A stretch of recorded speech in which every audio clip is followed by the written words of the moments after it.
السلام علیکم دوستو، Imran series novel hot world by Mazhar Kaleem. اگر آپ نے ابھی تک ہمارے چینل کو سبسکرائب نہیں کیا تو سبسکرائب کریں اور بیل آئیکن پر کلک کیجیے۔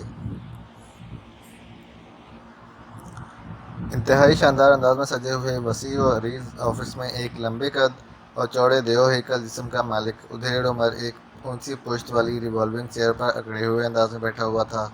اس کے جسم پر single line navy blue suit تھا۔ اس کا چہرہ بھی اس کے جسم کی مناسبت سے بڑا اور چوڑا تھا، اور اس کے چہرے پر رعب و دبدبہ فطری طور پر نمایاں تھا۔ وہ مہاگنی کی بنی ہوئی ایک وسیع و عریض میز کے پیچھے بیٹھا ہوا تھا۔ میز پر مختلف رنگوں کے فونز موجود تھے اور ایک طرف جدید ساخت کا ٹرانسمیٹر بھی موجود تھا۔ اس آدمی کے سامنے ایک فائل موجود تھی اور وہ سگار پینے کے ساتھ ساتھ اس فائل کو پڑھنے میں بھی مصروف تھا کہ سرخ رنگ کے فون کی گھنٹی بج اٹھی۔ اس نے چونک کر فون کی طرف دیکھا اور ریسیور اٹھا لیا۔ یس، اس آدمی نے کہا۔ کنگ کی کال ہے جناب، دوسری طرف سے ایک منمناتی ہوئی آواز سنائی دی۔ کراؤ بات، ادھیڑ عمر آدمی نے چونک کر کہا۔ ہیلو، ایک بھاری لیکن کرخ سی آواز سنائی دی۔ یس چیف، جیرالڈ بول رہا ہوں، اس ادھیڑ عمر آدمی نے قدرے مؤدبانہ لہجے میں کہا۔ تمہیں معلوم ہوا ہے کہ دنیا کی 3 خطرناک ترین ایجنسیاں ہمارے خلاف حرکت میں آ چکی ہیں؟ دوسری طرف سے وہی بھاری آواز سنائی دی۔ لہجہ کوڑے مارنے والوں جیسا تھا۔ نو سر، میرے علم میں تو ایسی کوئی بات نہیں لائی گئی، ادھیڑ عمر آدمی نے بڑے پرسکون لہجے میں کہا۔ انہوں نے کہیں سے میرا فون نمبر حاصل کر لیا اور پھر انہوں نے مجھے اسرائیل کے صدر کی آواز میں کال کیا۔ میرے سیکریٹری نے صدر کے ملٹری سیکریٹری کا نام سن کر مجھ سے رابطہ کر دیا، لیکن چونکہ صدر اسرائیل کی آواز وائس چیکنگ کمپیوٹر میں فٹ تھی، اس لیے جیسے ہی نقلی آواز سنائی دی کمپیوٹر نے کال آف کر دی، جس پر میں بے حد حیران ہوا اور میں نے از خود اسرائیلی صدر سے بات کی تو انہوں نے میری رپورٹ سننے کے بعد بتایا کہ یہ صلاحیت پاک ایشیا کے سیکرٹ سروس کے سب سے خطرناک ایجنٹ عمران کے پاس ہے کہ وہ دوسروں کی آواز اور لہجے کی اس طرح نقل کرتا ہے کہ سوائے وائس چیکنگ کمپیوٹر کے کوئی آدمی اسے پہچان ہی نہیں سکتا۔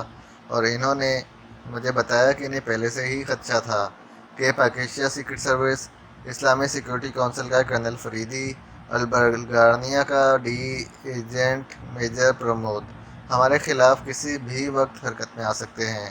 اس لیے انہوں نے ایک ایجنسی کے ذمہ ان کی نگرانی کا کام لگا دیا تھا۔ اس ایجنسی نے ابھی رپورٹ دی ہے کہ عمران اپنے چند ساتھیوں سمیت ایک چارٹرڈ طیارے کے ذریعے ویلنگٹن پہنچ چکا ہے، جبکہ کرنل فریدی اپنے ساتھیوں سمیت ناراک پہنچ چکا ہے اور بلغارنیا کا میجر پرمود اپنے ساتھیوں سمیت فلاڈیلفیا میں موجود ہے۔ اس ایجنسی نے ان کے بارے میں تفصیلات بھی مہیا کر دی ہیں، اس لیے صدر صاحب نے فوری طور پر اے لائن پر تفصیلات منگوا لی ہیں اور اب میں ہم نے ان تینوں کے خلاف پوری قوت سے حرکت میں آنا ہے، دوسری طرف سے کہا گیا۔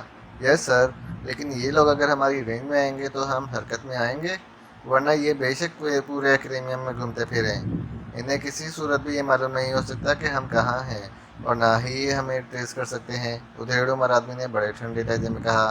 تمہارا مطلب ہے کہ انہیں کچھ نہ کہا جائے اور یہ ہمارے سر پر آ بیٹھے ہیں جن لوگوں نے یہ معلوم کر لیا ہے کہ میرا اور صدر اسرائیل کا کیا تعلق ہے اور جنہوں نے میرا فون نمبر ٹریس کر لیا ہے، تو تم کیا سمجھتے ہو کہ یہ لوگ ویسے ہی اندھیرے میں ٹامکٹوئیاں مار رہے ہوں گے؟ ان کا سامان جو سے جزیرے پر جانے کی بجائے ایکریمیا میں آنا بتا رہا ہے کہ انہیں ہمارے بارے میں کوئی نہ کوئی درست کلو کسی نہ کسی انداز میں مل گیا ہے، سر آرتھر نے قدرے غصیلے لہجے میں کہا۔ آپ کی بات درست ہے چیف، لیکن انہیں بہرحال الہام تو نہیں ہوا ہوگا، اور ہمارے بارے میں تو انہیں پوری دنیا سے کہیں بھی علم نہیں ہو سکتا۔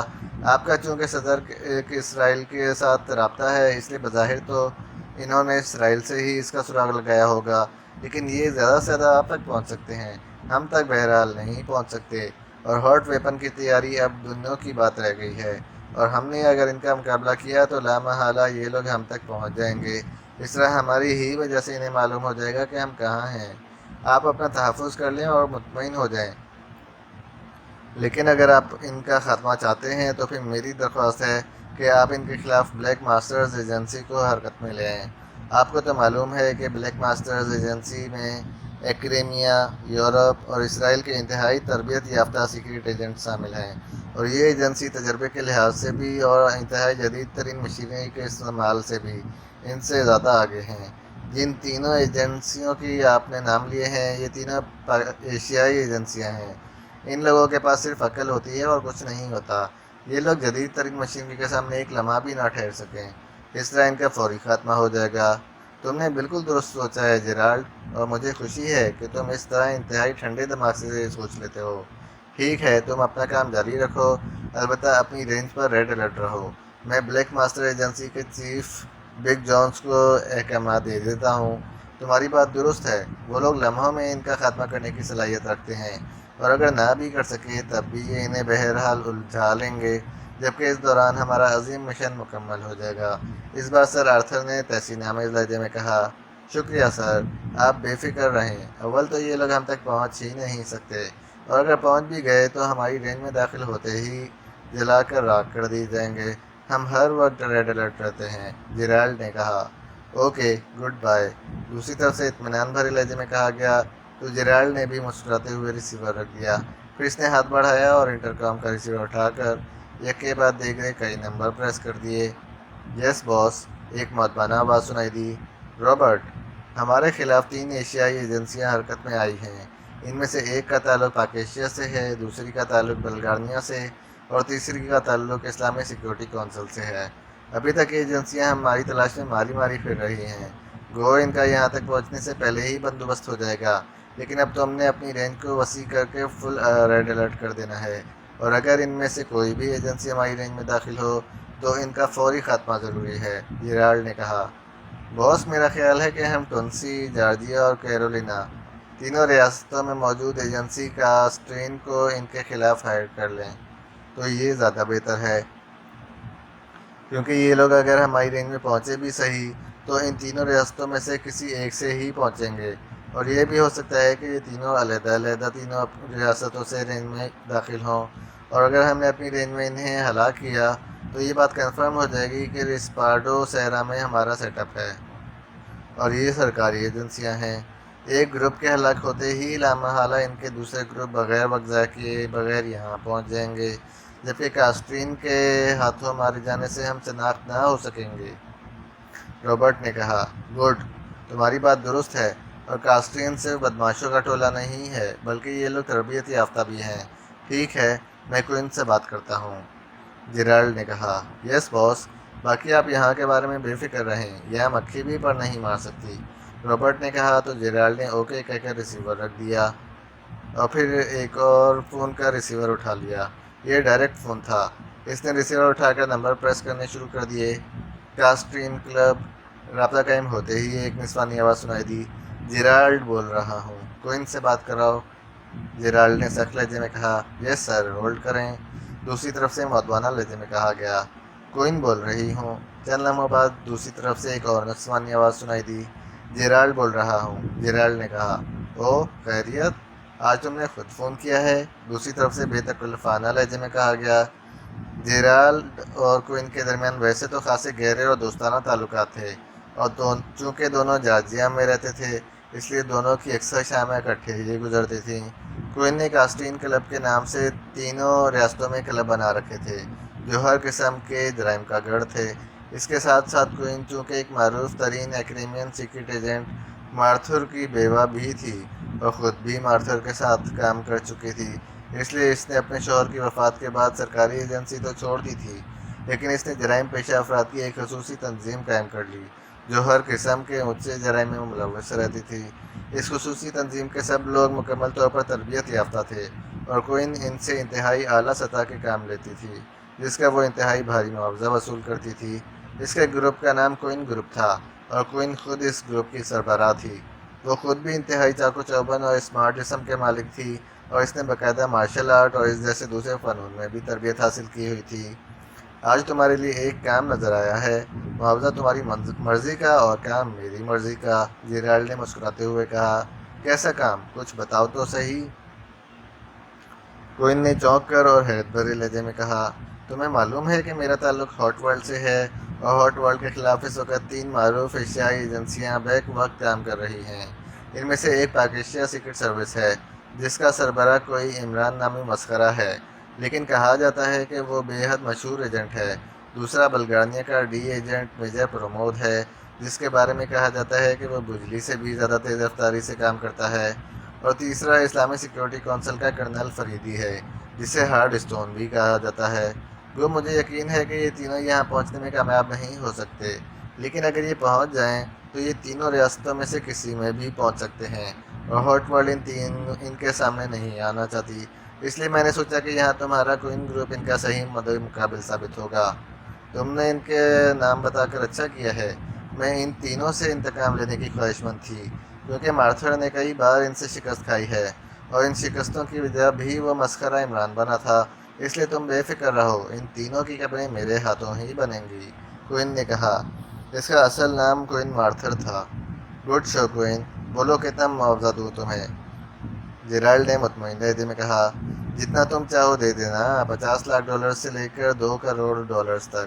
کوئن نے کہا، میں $2 کروڑ سے بھی زیادہ دوں گا، لیکن اگر یہ یہاں پہنچے تو ان کا خاتمہ فوری ہونا چاہیے۔ جیرالڈ نے کہا، ہو جائے گا، لیکن ان کے یہاں پہنچنے کی اطلاع کون دے گا؟ کوئن نے کہا، انہیں ٹریس کرنا بھی تمہارا کام ہوگا، کیونکہ بہرحال یہ میک اپ میں ہوں گے۔ تم تینوں ریاستوں میں جدید ترین مشینری استعمال کرو۔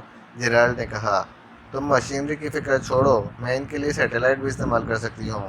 سیٹلائٹ سے ان کے میک اپ کسی صورت نہ چھپ سکیں گے، لیکن پھر معاوضہ $5 کروڑ ہو جائے گا۔ کوئن نے کہا، ٹھیک ہے، مجھے منظور ہے، اور یہ بھی سن لو کہ اگر یہ یہاں تک یا نہ بھی پہنچ سکے اور پہلے ہی ہلاک کر دیے گئے، یا ان میں سے کوئی 1 یا 2 گروپ بھی یہاں پہنچ گئے، تو پھر بھی معاوضہ تمہیں ملے گا۔ جیرالڈ نے کہا، گڈ شو، تم بے فکر ہو جاؤ، میں آج سے ہی کام شروع کر دیتی ہوں، کیونکہ مجھے معلوم ہے کہ یہ لوگ انتہائی تیز رفتاری سے کام کرنے کے عادی ہیں۔ کوئن نے کہا تو جیرالڈ نے اوکے کہہ کر ریسیور رکھ دیا۔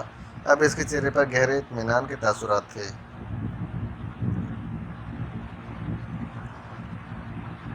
کرنل فریدی، کیپٹن حمید، ملیکا اور دیگر ساتھیوں کے ساتھ براہ راست ریاست ٹونسی جانے کی بجائے ناراک میں رک گیا تھا۔ کرنل فریدی کے ساتھ اس کا اے سیکشن تھا، جس کا انچارج عاطف تھا۔ عاطف سمیت سیکشن میں 6 افراد شامل تھے۔ یہ سیکشن ان سے پہلے ناراک پہنچا تھا، اور وہاں انہوں نے 2 علیحدہ رہائش گاہیں حاصل کر لی تھیں، جن میں سے ایک میں کرنل فریدی، کیپٹن حمید اور ملیکا موجود تھے۔ ملیکا اب اسلامی سیکورٹی کونسل میں باقاعدہ شامل ہو چکی تھی۔ اس کے باوجود کرنل فریدی نے کوشش کی تھی کہ اس مشن میں اسے ساتھ نہ لے آئے، لیکن ملیکا بضد رہی کہ اس اہم مشن میں وہ ضرور شامل ہوگی، تو کرنل فریدی نے اس شرط پر حامی بھر لی تھی کہ ملیکا صرف مشن پر توجہ دے گی اور کسی قسم کی جذباتی حرکت نہیں کرے گی۔ یہی وجہ تھی کہ ناراک پہنچنے تک بھی ملیکا خاموش رہی تھی، جبکہ کیپٹن حمید اپنی عادت سے مجبور ہو کر سارے راستے اس پر تنزیہ فکریں کستا رہا، لیکن ملیکا نے اس کی کسی بات کا کوئی جواب نہیں دیا تھا۔ اس وقت بھی اس رہائش گاہ کے سٹنگ روم میں کرنل فریدی، کیپٹن حمید اور ملیکا تینوں موجود تھے۔ آپ تو یہاں آ کر جم گئے ہیں، جبکہ بقول آپ کے اصل مشن ٹونسی میں ہے، کیپٹن حمید نے کہا۔ سیکشن نے اطلاع دی ہے کہ ایئرپورٹ سے یہاں تک ہماری باقاعدہ نگرانی کی جاتی رہی ہے، اور نگرانی عام انداز میں نہیں کی گئی، بلکہ انتہائی جدید ترین مشینری روکاس سے کی گئی ہے۔ یہ تو اتفاق تھا کہ عاطف نے روکاس کو چیک کر لیا، جس پر میں نے عاطف کو حکم دیا تھا کہ وہ معلوم کرے کہ اس نگرانی کا انچارج کون ہے، تاکہ اس گروپ سے پیچھا چھڑا کر ہم اطمینان سے آگے بڑھ سکیں، کرنل فریدی نے جواب دیتے ہوئے کہا۔ کرنل صاحب، ہم یہاں رکیں گے تو معاملات خراب بھی ہو سکتے ہیں، کیونکہ آپ نے خود بتایا ہے کہ وہ ہاٹ ویپن کسی بھی وقت مسلم ممالک پر فائر ہو سکتا ہے۔ ملیکا نے کہا، تمہاری بات درست ہے اور مجھے خود بھی احساس ہے، لیکن میں نہیں چاہتا کہ ہم وہاں پہنچنے سے پہلے ہی فضا میں طیارے سمیت اڑا دی جائیں۔ ہمیں ہر صورت میں اپنا حکم محفوظ کرنا ہوگا، کرنل فریدی نے جواب دیا۔ لیکن یہ کام عاطف اور اس کا گروپ بھی کر سکتا ہے، کیپٹن حمید نے کہا۔ دیکھو، پہلے عاطف کی طرف سے کوئی رپورٹ مل جائے، پھر دیکھیں گے، کرنل فریدی نے کہا تو کیپٹن حمید نے اس بات میں سر ہلا دیا۔ پھر تقریباً 1 گھنٹے کے شدید انتظار کے بعد میز پر موجود فون کی گھنٹی بج اٹھی۔ یس، ہارڈ اسٹون، کرنل فریدی نے ریسیور اٹھا کر مخصوص لہجے میں کہا، اور ساتھ ہی اس نے لاؤڈر کا بٹن بھی پریس کر دیا۔ اے بول رہا ہوں، دوسری طرف سے عاطف نے ایک کریمین لہجے میں کہا۔ یس، کیا رپورٹ ہے؟ کرنل فریدی نے پوچھا۔ سر، نگرانی کرنے والوں کا تعلق یہاں کے انتہائی بدنام کلب ڈارک لائٹ کلب سے ہے۔ ڈارک کلب کے بارے میں ہم نے معلومات حاصل کی تو ہمیں معلوم ہوا کہ اس کا انچارج ایک آدمی اسمتھ ہے۔ اس اسمتھ کے نائب کو ہم نے بھاری رقم دے کر اس بات پر آمادہ کر لیا ہے کہ وہ ہمیں یہ بتائے کہ نگرانی کس کے حکم پر کی جا رہی ہے۔ تو اس نائب نے بتایا کہ یہ نگرانی اسرائیل کے صدر کے حکم پر ایک بڑی پارٹی کر رہی ہے اور اس پارٹی کو ہمارے یہاں ناراک میں آنے کا علم تھا۔ عاطف نے تفصیل بتاتے ہوئے کہا، پھر کیا رپورٹ دی گئی ہے؟ کرنل فریدی نے کہا، جناب اس نائب نے ہمیں بتایا ہے کہ اسمتھ نے رپورٹ اس بڑی پارٹی کو دے دی ہے کہ ہم کہاں موجود ہیں اور کتنے افراد ہیں۔ پھر کچھ دیر بعد اس پارٹی نے اسمتھ سے رابطہ کیا اور اس نے اسے حکم دیا کہ اب ہمارے مقابلے کے لیے بلیک ماسٹرز ایجنسی کو ہائر کر لیا گیا ہے، اس لیے ہمارے بارے میں تمام معلومات ناراک میں بلیک ماسٹرز ایجنسی کے انچارج کریگ کو بھیج دے۔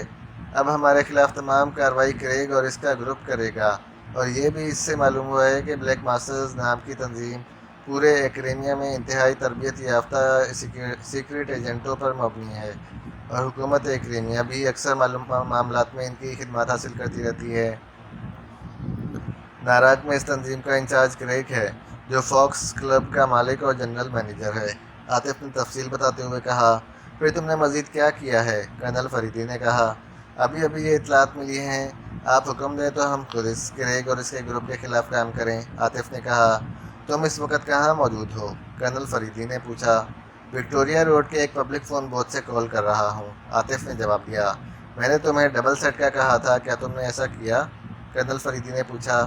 یس سر، دوسری طرف سے کہا گیا۔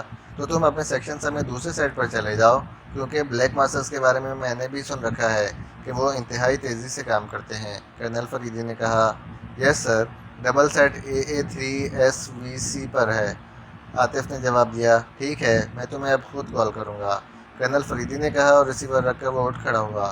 وہ تینوں ایکریمین میک اپ میں تھے۔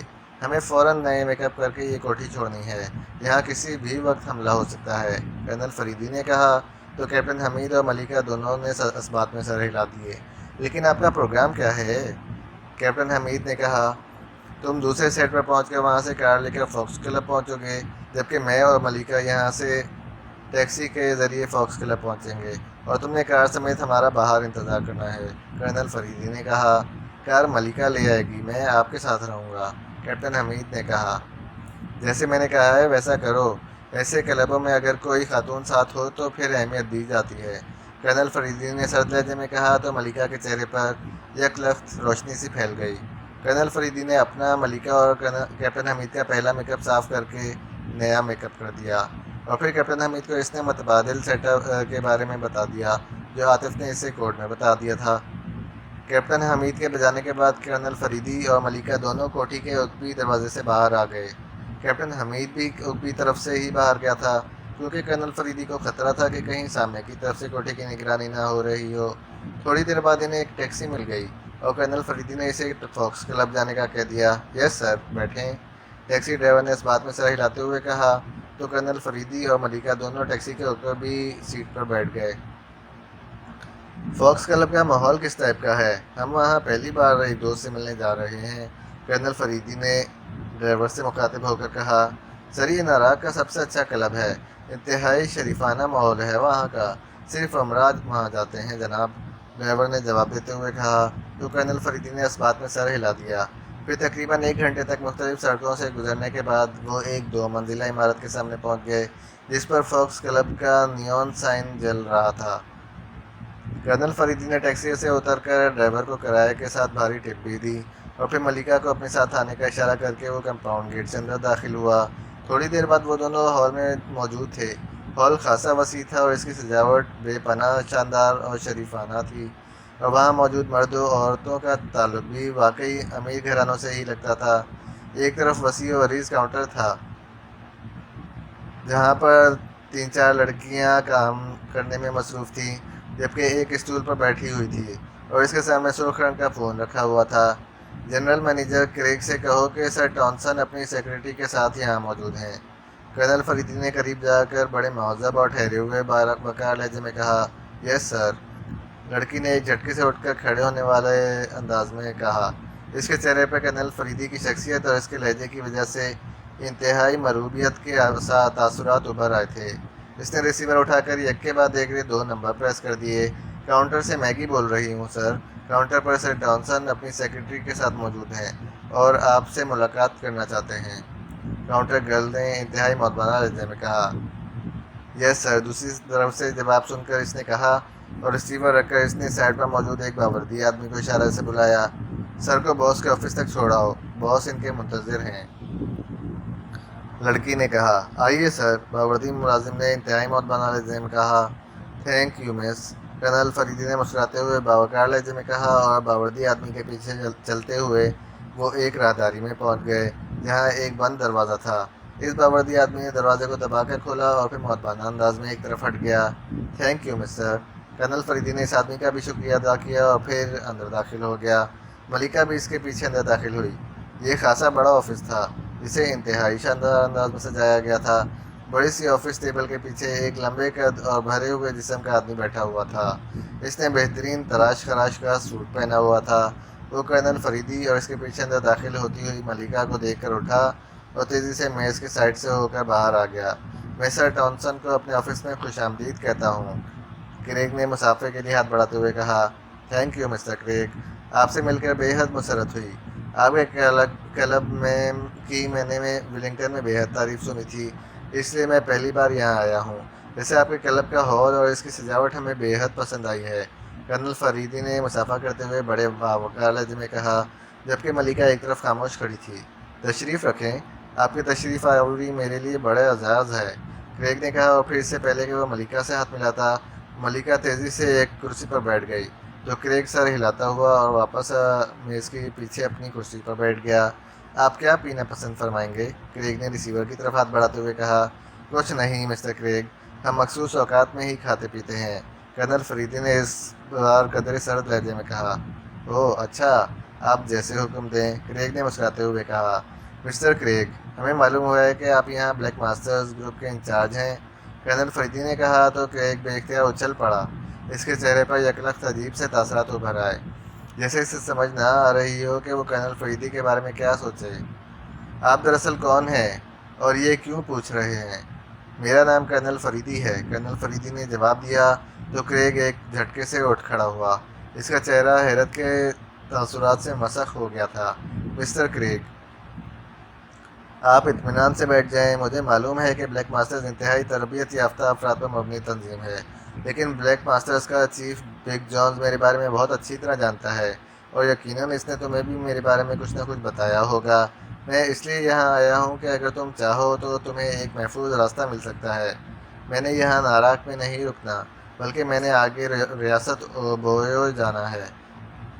اگر تم ہمارے بارے میں اپنے ہیڈ آفس کو یہ رپورٹ دے دو کہ تمہاری چیکنگ پر ہم وہ کوٹھیاں چھوڑ چکے ہیں جن کی تمہیں نشاندہی کی گئی تھی، اور واقعی ایسا ہی ہے، اور جب تم نے ہمیں چیک کیا تو ہم یہاں سے اوبویو کے لیے روانہ ہو چکے تھے، تو تم اور تمہارے گروپ پر کوئی حرف نہیں آئے گا اور تم ٹکراؤ سے بچ جاؤ گے، ورنہ دوسری صورت میں تمہیں معلوم ہے کہ باقی گروپوں کے ساتھ تو جو ہوگا سو ہوگا، تم دوسرا سانس بھی نہیں لے سکو گے، کرنل فریدی نے انتہائی سرد لہجے میں کہا۔ آپ واقعی اوبویو جا رہے ہیں؟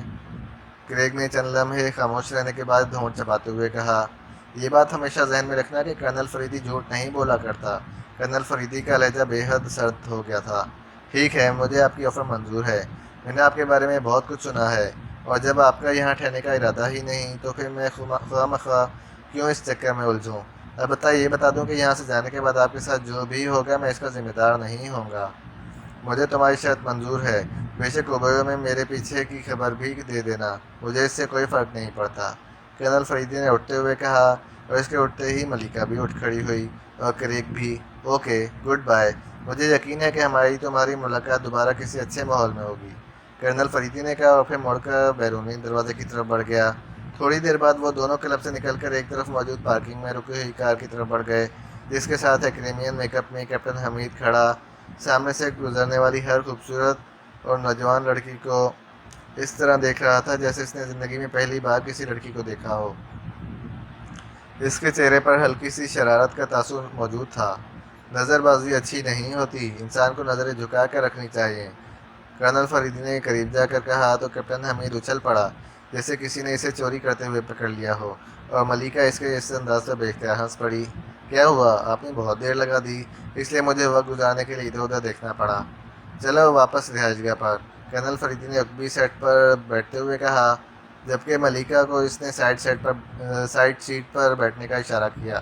میں آپ کے ساتھ عقبی سیٹ پر بیٹھوں گی، ملکہ نے قدرے لاڈ بھرے لہجے میں اقبی سیٹ کی طرف بڑھتے ہوئے کہا، جیسا میں کہہ رہا ہوں ویسے کرو۔ اس وقت ڈرائیور اجنبی تھا، اس لیے مجبوری تھی۔ اب تم کیپٹن حمید کے ساتھ بیٹھ سکتی ہو۔ کرنل فریدی کا لہجہ یکلخت انتہائی سرد ہو گیا۔ یہ آپ کی رشتے کی بہن ہے، اگر آپ کے ساتھ اقبی سیٹ پر بیٹھ جائیں گی تو کیا ہو جائے گا؟ کیپٹن حمید نے موقع غنیمت سمجھتے ہوئے کہا، ہاں مجھے معلوم ہے، لیکن یہ آگے بیٹھے گی ورنہ میں کار سے اتر جاؤں گا۔ کرنل فریدی نے اسی طرح سرد لہجے میں کہا، آئیں بیٹھے مس ملکہ، مجبوری ہے، ہارڈ اسٹون تو ہارڈ اسٹون ہی ہوتا ہے۔ کرنل حمید نے کندھے اچکاتے ہوئے کہا تو ملکہ ہونٹ چباتے ہوئے فرنٹ سیٹ پر بیٹھ گئی۔ میں ہمیشہ کوشش کرتی ہوں کہ آپ کے ساتھ مشن میں شریک رہوں، لیکن ہمیشہ مجھے اپنے فیصلے پر پچھتانا پڑتا ہے۔ ملکہ نے ہونٹ چباتے ہوئے سخت لہجے میں کہا، میں نے تمہیں پہلے ہی آگاہ کیا تھا کہ میں ہمیشہ مشن کو ترجیح دیتا ہوں۔ اس وقت جب کہ کروڑوں مسلمانوں اور انسانوں کی زندگیوں اور موت کا مسئلہ کسی پینڈولم کی طرح فضا میں جھول رہا ہے اور تم پر جذباتیت کا بھوت سوار ہے۔ کرنل فریدی کا لہجہ پہلے سے بھی سخت ہو گیا تھا۔ آپ کر کے کیا آئے ہیں؟ کیپٹن حمید نے شاید ملکہ کا بری طرح بگڑا ہوا چہرہ دیکھ کر موضوع بدلنے کے لیے کہا، کریگ سمجھدار آدمی ہے، اس لیے اس نے وعدہ کیا ہے کہ وہ ہمارے اوبویو جانے میں رکاوٹ نہیں ڈالے گا۔ اوبویو؟ مگر آپ تو ٹونسی جا رہے تھے، کیپٹن حمید نے چونک کر کہا۔ اوبویو اور ٹونسی ملحقہ ریاستیں ہیں، اگر میں ان کے سامنے براہ راست ٹونسی کا نام لیتا تو وہاں ہمارے خلاف بڑی سخت قسم کی پکٹنگ ہو جاتی۔ اب اوبویو میں اتنی سخت پکٹنگ نہیں ہوگی اور ہم خاموشی سے اوبویو سے ٹونسی میں داخل ہو جائیں گے۔ کرنل فریدی نے جواب دیا، وہ عمران تو سان جو سے گیا ہے، وہاں کیا ہوگا؟ ایسا نہ ہو کہ ہم ٹونسی کے صحرا میں ریت پھانکتے رہیں اور وہ مشن ہی مکمل کر لے۔ ویسے بھی مجھے اس کی باتوں پر 1% بھی یقین نہیں ہوتا، جبکہ آپ اس کی باتوں پر آنکھیں بند کر کے یقین کر لیتے ہیں۔ وہ جھوٹ نہیں بولتا، ایک بات، اور دوسری بات یہ کہ اس کی معلومات کے ذرائع بے حد وسیع ہیں۔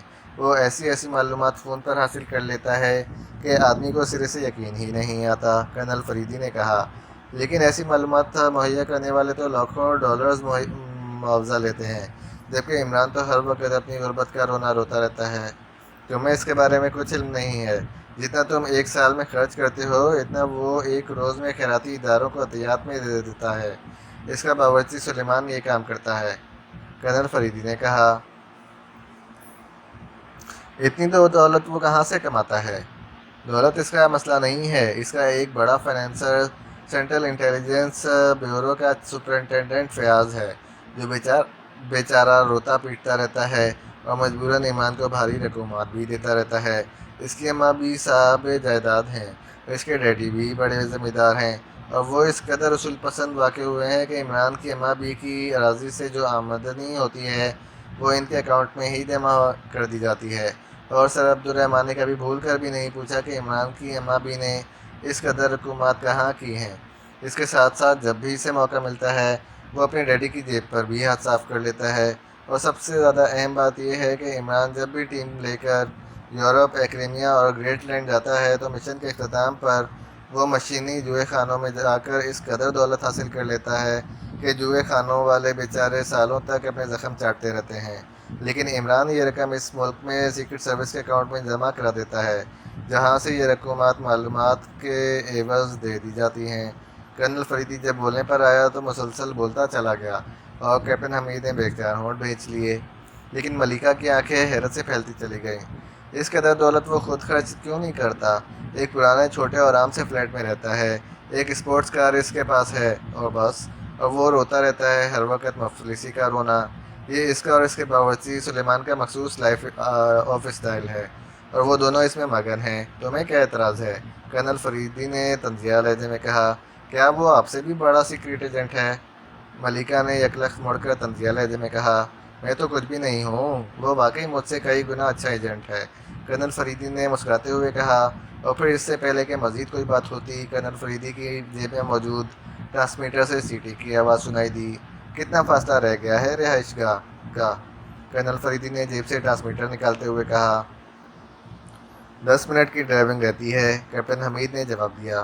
تو کرنل فریدی نے ٹرانسمیٹر نکال کر اس کا بٹن پریس کر دیا۔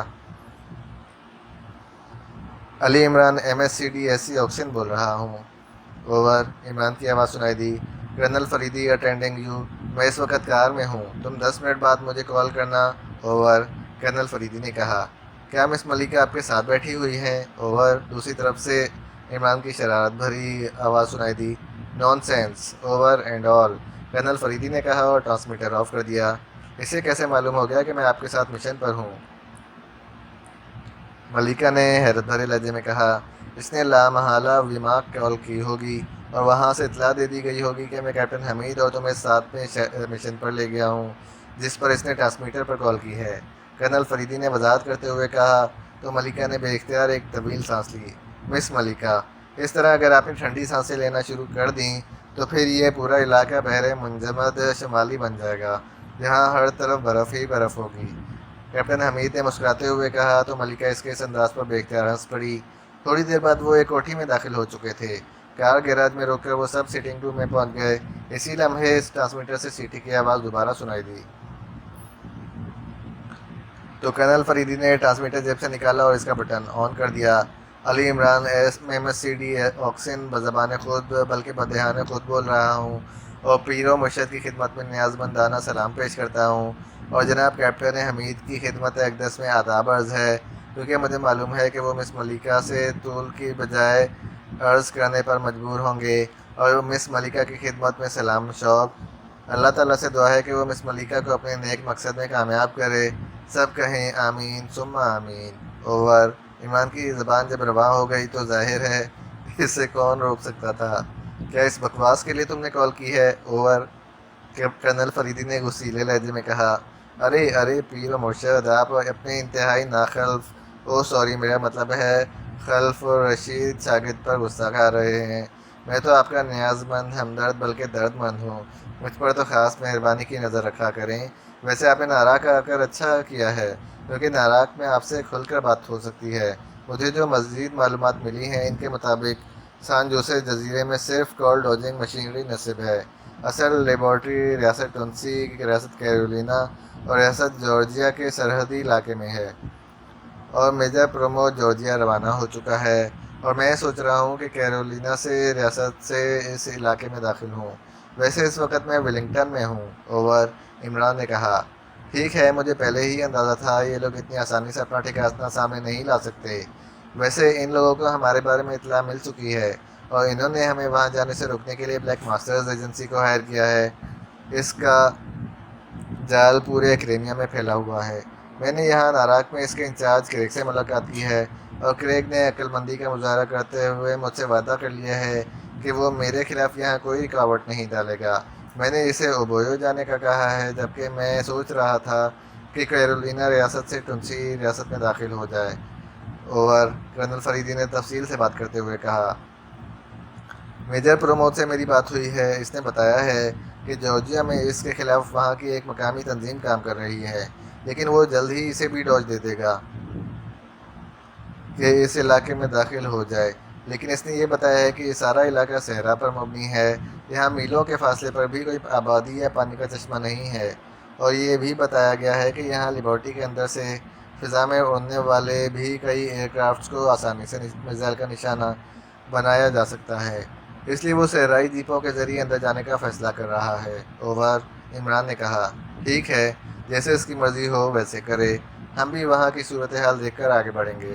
میرے بارے میں پیر و مرشد کا کیا حکم ہے؟ اوور۔ عمران نے مسکراتے ہوئے کہا۔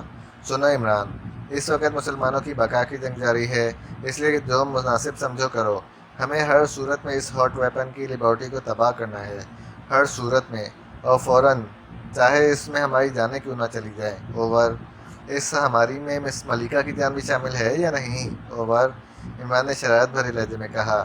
اوکے، اللہ حافظ، over and all, colonel Faridi نے کہا اور ٹرانسمیٹر آف کر کے اسے دوبارہ جیب میں ڈال دیا، اور پھر چند ہی لمحے بعد اس نے ایک بار پھر ٹرانسمیٹر جیب سے نکالا اور اس پر عاطف کی فریکوینسی ایڈجسٹ کرنا شروع کر دی۔